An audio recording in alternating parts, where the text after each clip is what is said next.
backyard again.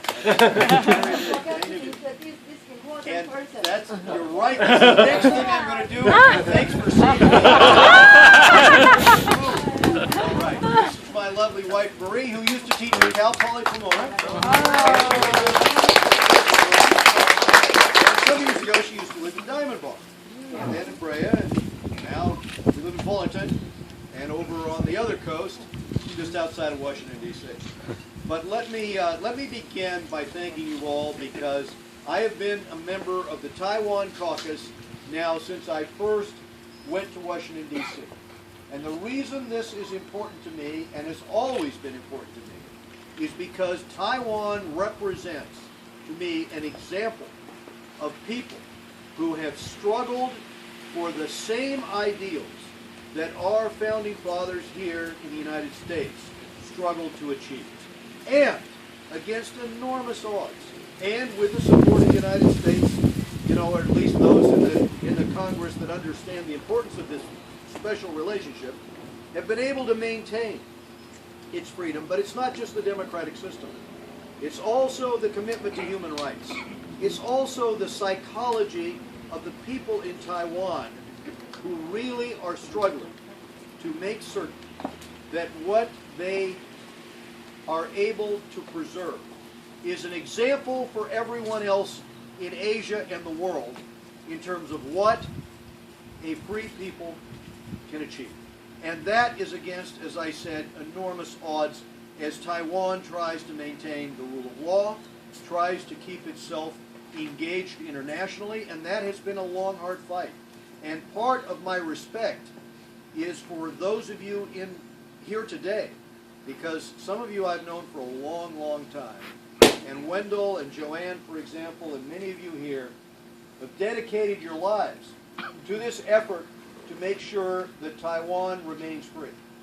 And you have done this in a way that over time has elevated the position, the standing of Taiwan, getting Taiwan a seat internationally in terms of the World Health Organization, and now our efforts that culminated with the signature by the President on the bill to have the United States champion Taiwan's position into ICAO, into this International Civil Aviation Organization.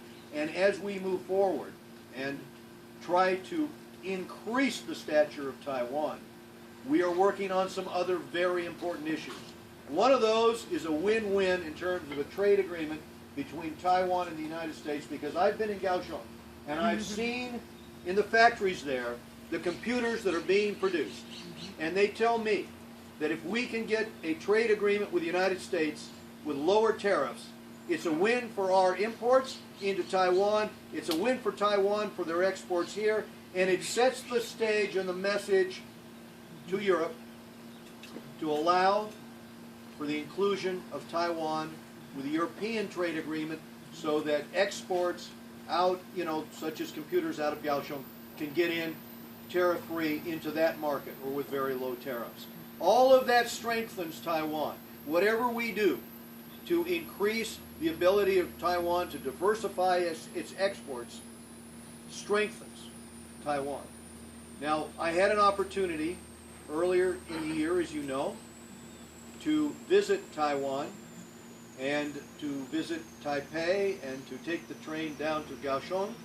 And on that train, which is a most amazing experience, at the speed at which you're traveling, I had the opportunity to meet with Chairman Su, chairman of the Democratic Progressive Party in Taiwan, the DPP, and the executive director, and to have a discussion. Myself and the members, 7 members of our bipartisan delegation that went to Taiwan, and to learn more about the hopes and aspirations of the Taiwanese people. And when I go back next year in January, when we go back, and I want to also add that Marie was there with me on that trip, when we go back, one of the things we want to do is see more of Taiwan. And not just Kaohsiung and not just Taipei, but to get out around the countryside, to take a delegation all around Taiwan. Because as we work on this relationship, there were more things brought to my attention. here in Kaohsiung, we had an opportunity to be at the naval base. And I had asked for a meeting with the admirals and with the officer corps there.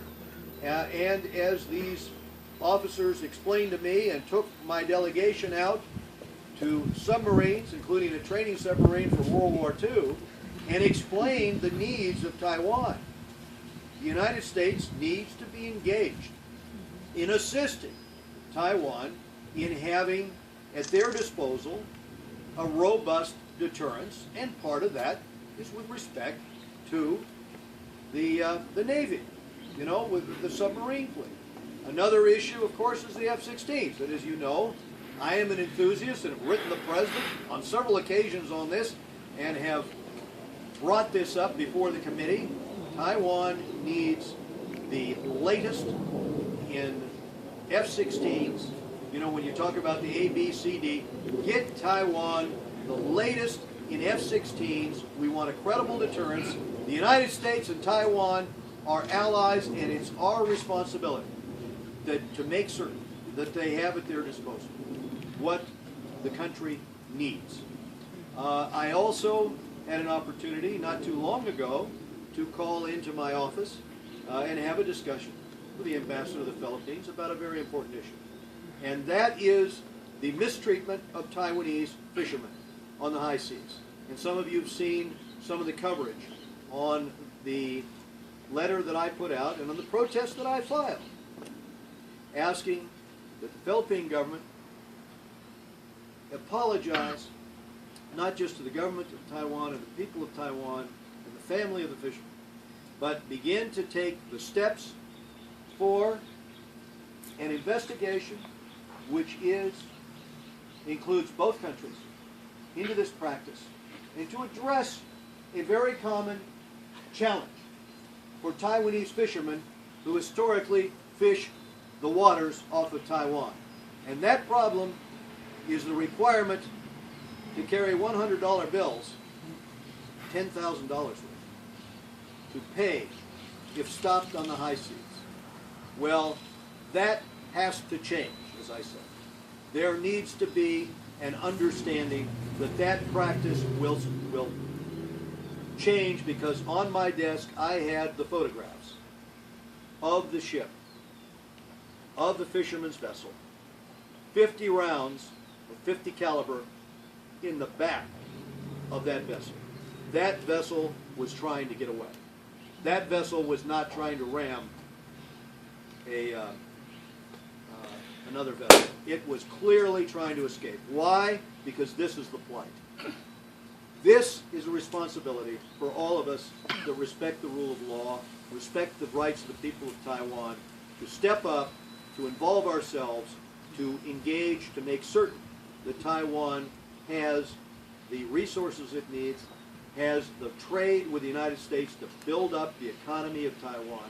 It's a win-win.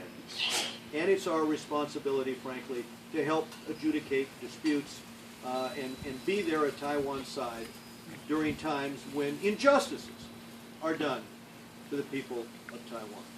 Now, as we worked together to try to figure out a way over a period of years to get the visa waiver program through, and I had meetings with the legislative delegations from Taiwan on this, and we had meetings with the administration, and we finally succeeded in doing the Visa Waiver Act. The consequence of that, of course, is that now 80% of the people traveling from Taiwan are traveling on the visa, but the travel out of the airport is way up.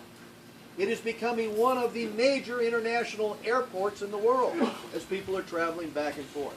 And that brings me to the next issue. What could we do to make certain that Taiwan, which for 40 years was outside of ICAO, outside of the International Organization for Civil Aviation, it may not have mattered that much 40 years ago, but now information is traded in real time. And unbelievably, instead of having access to any of this information, this all had to go through the U.S. office in order to be transferred. By the time it got there, it was of very little consequence to the air traffic controllers and to those in Taiwan trying to handle the volume of traffic.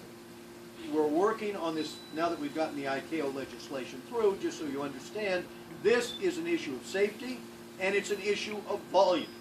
And oftentimes, you know, it's not just people from Taiwan or Taiwanese-Americans. Increasingly, people from all over the world are going to Taipei and flying out of that airport. So getting this done is another important step as we move towards this relationship. I will share with you as chairman of the Foreign Affairs Committee, and as someone, as I say, who's been a member of the Taiwan caucus now for over 20 years in the House, it is always on my mind. Strengthening this relationship is always something that is on my mind. And that is why we visited Taiwan first. That is why we will go back next year. That is why we'll continue to work to liberalize trade. That's why we will work on these other issues that are very consequential in terms of the interests of Taiwan. And that is why we work on trying to resolve the dispute for Taiwanese fishermen. I will just close by saying that it has been, for me in Congress during my tenure there, a very rewarding experience.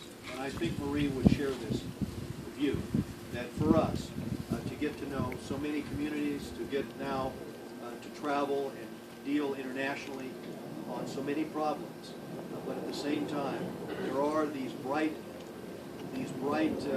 beacons, you know, sort of like a light on that constantly reminds us of where we're trying to steer. We're trying to steer towards democracy, human rights, respect for human dignity, and we have a deep, abiding respect for the people of Taiwan and what they do to secure and maintain those freedoms. Thank you very much. And before I close, Dean Sue is with me, and I just wanted you to all have a chance to meet him. But another great honor, he handles Asia, the Asian portfolio for the Foreign Affairs Committee, and is a longtime expert on Asia from the House of Representatives. But another longtime friend for me in the community here is his father, Mr. Sue. Senator Sue, would you like to just be acknowledged here?